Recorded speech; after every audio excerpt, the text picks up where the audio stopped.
मेरा बात को होने दीजिए, चाहे तो भसुर मानिए चाहे भौजाई मानिए। कि जब मन करे कि भौजाई मन के मजाक कर लिए और जब हमरा बारी आया तो हम भावो मानते हैं, वैसा नहीं चलेगा। आपने कहा स्पष्ट रूप से कि उपायुक्त रामगढ़ ऑल इन ऑल है, उपायुक्त रामगढ़ के द्वारा जो लिख करके दिया गया हम उसको मानेंगे, आपने कहा। और उसमें स्पष्ट रूप से डीसी साहब ने लिख करके दिया है कि विधि सम्मत उचित मुआवजा दिया जाएगा, आप उसको मानिए, उस पर बात करिए। ज्यादा बात करने से क्या मतलब? सर एसपी को लिखित दिया है कि यहाँ पर अवैध माइनिंग हो रहा है, धड़ल्ले से लोग मर रहे हैं, लोग शामिल भी हो रहे हैं, लेकिन कैसे आप नहीं दिए हम लोग? एसपी डीसी दोनों को दिए हुए हैं, पूरा पुलिस प्रशासन को दिए हुए हैं। अभी आप लोग जो बात करना है, जो तत्कालीन मुद्दा है उसमें बात पीछे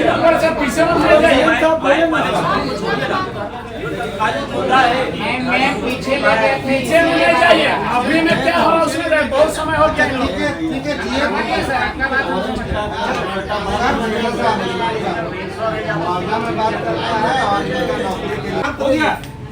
क्या कंक्लूजन है समझ में नहीं आ रहा, फिर से आप डिक्लेयर कर रही है, आप बोल।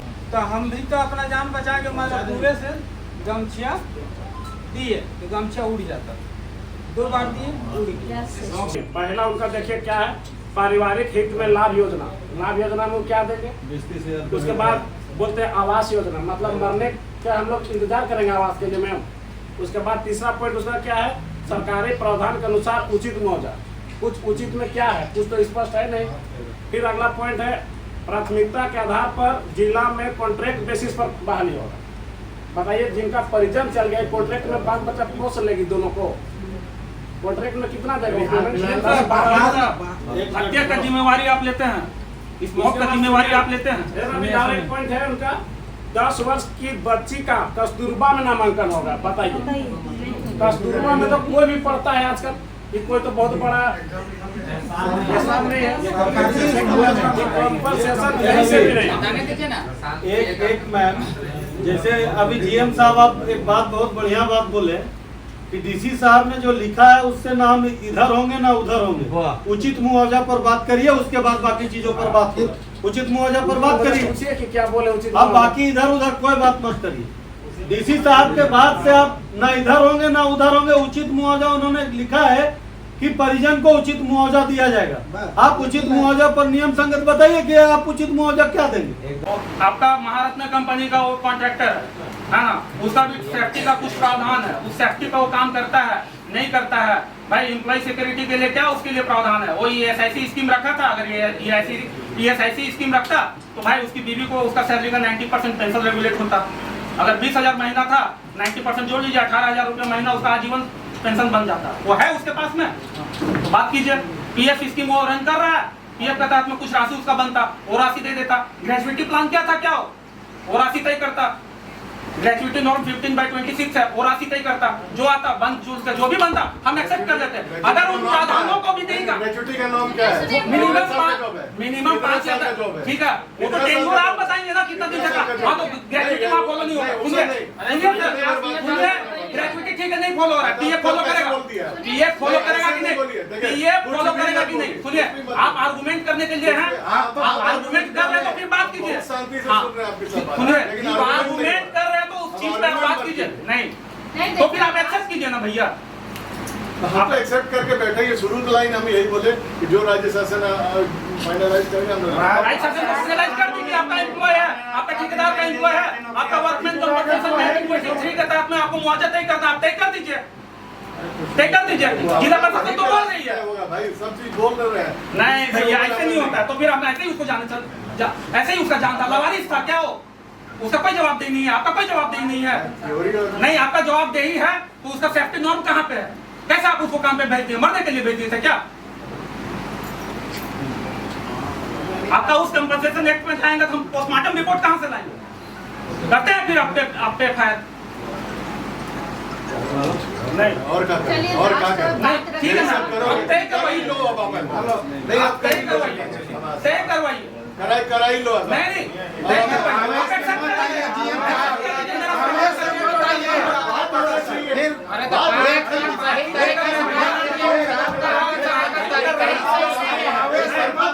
ऐसे नहीं होता।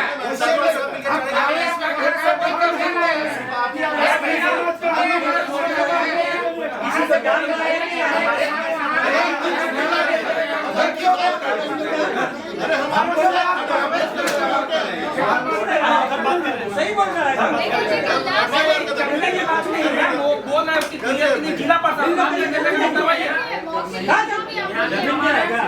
लिखित में बोलना रखना है कुछ और बातें आपको लगता है कोई बात बोल रहे हैं जो बोल रहे हैं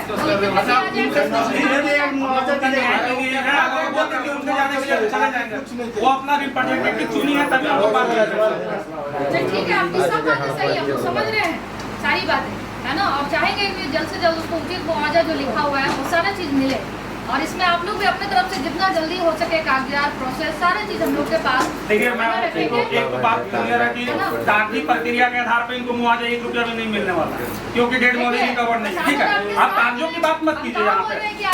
उस चूक की वजह से मौत हुआ है जिस लेवल का टॉप हो रहा है उस लेवल पे आप लोग मुआवजा राशि तय नियम पेश में विधवा औरत है वो छोटा बच्चा है कोर्ट कचहरी में कितना दिन किसके पीछे कौन दौड़ेगा उसका आप लेती है जिम्मेवारी दे दीजिए सरकारी वकील हम लोग चले जाते हैं उठकर फिर लड़वाइए केस और फिर दिलवाइए इनको मुआवजा। देखिए ऐसा नहीं है आपके साथ प्रशासन है। हाँ मैम आप है ना मैम पूरा कॉपरेट कर दीजिए इनको बोलिए कि भैया जो भाई लेबर कॉन्ट्रैक्ट एक्ट है 1923 जो भी कंपनसेशन एक्ट है उसके तहत में मुआवजा राशि तय करवा दीजिए और जो इसको हम ज्यादा डिमांड नहीं अभी इतना बड़ा देखिए आप अपनी बात रखिए और हम लोग इसको फाइनल करते हैं। अरबों का कंपनी है मैम ठीक है इसका जो भी ट्रांजेक्शन है जो भी टर्नओवर है हम उस पर नहीं जाना चाहते हैं जो एम्प्लॉय का सेफ्टी नॉर्म है उस आधार पे हम मुआवजा राशि मांगते हैं वो बहुत ज़्यादा नहीं मांगते हम उसका मिनिमम वेजेज पे जाते हैं 524 रुपये पे जाते हैं 26 दिन का हाजिर आप उसका काउंट कर लीजिए मल्टीप्लाई कर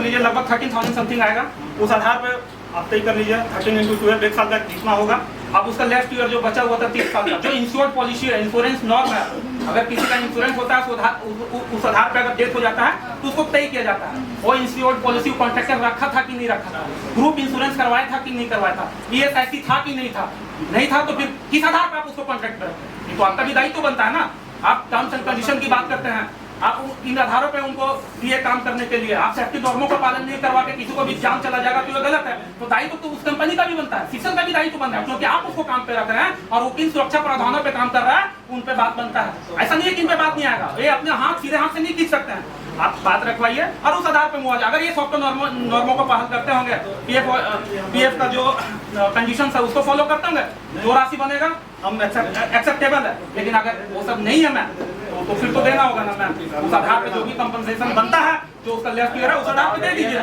तो बना देते हैं कितना पैसा लागे वो है ठीक है उसके बाद ऐसा नहीं है कि जो राशि आ जाए हर्बल कमिटमेंट नहीं रहेगा हम नहीं बोल रहे उसी राशि में आपको स्टैंड करना है आप कंसिडरेबल टॉक कीजिए आप एक फेवरेबल टॉक करवाइए कोई भी चीज है आपने कहा सभी नियम संगत अगर है सारी बातें तो होगी उसमें कोई रोक नहीं सकता है ना हम लोग चाहते हैं कि आपके पास लिखित में भी आ जाए ताकि हम लोग उसका प्रोसेस से आगे रवि भैया का थोड़ा जगह दे दीजिए ना बैठने के लिए आप दे दीजिए और हम लोग जा रही और लास्ट है तो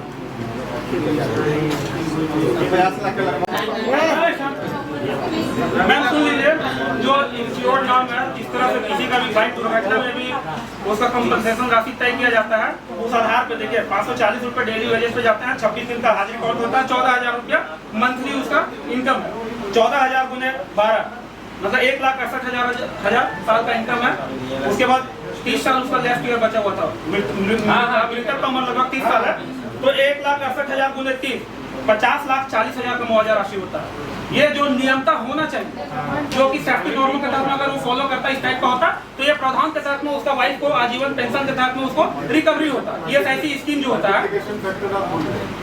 कौन सा सर आप उस पर ऐड कर दीजिए सर नहीं उसमें लगता है मल्टीप्लिकेशन हाँ तो उसको कर दीजिए उसमें ऐड नहीं होगा उसमें माइनस होगा माइनस कर दीजिए क्या माइनस करेंगे आप दीजिए हाँ ठीक है हम लोग पेपर्स पे देख लेते हैं कि कितना डेट ऑफ बर्थ है हाँ आप देख लीजिए हाँ आप उसके लिए श्योर है सर ये है और ये राशि ऐसा नहीं है कि हम थोप रहे है ना जो वर्क लाइबिलिटी होता है कंपनीज का उस आधार पे हम बात किए आप उस पर बात कीजिए और इस राशि पे आप लोग क्या रख सकते हैं क्या दे सकते हैं नहीं कर सकते हैं उन सब चीजों पे बात है ना बाकी इधर उधर का बात बहुत हो चुका है मैम, आप कंक्लूजन पे यही बोल रहे हैं कि हाँ आप कंक्लूजन हाँ यही है ये हाँ बस यही ये आप लोग इसको ये देखिए सारी बातें अभी हाँ मैम ठीक है, आप लोग डिस्कशन कर लीजिए।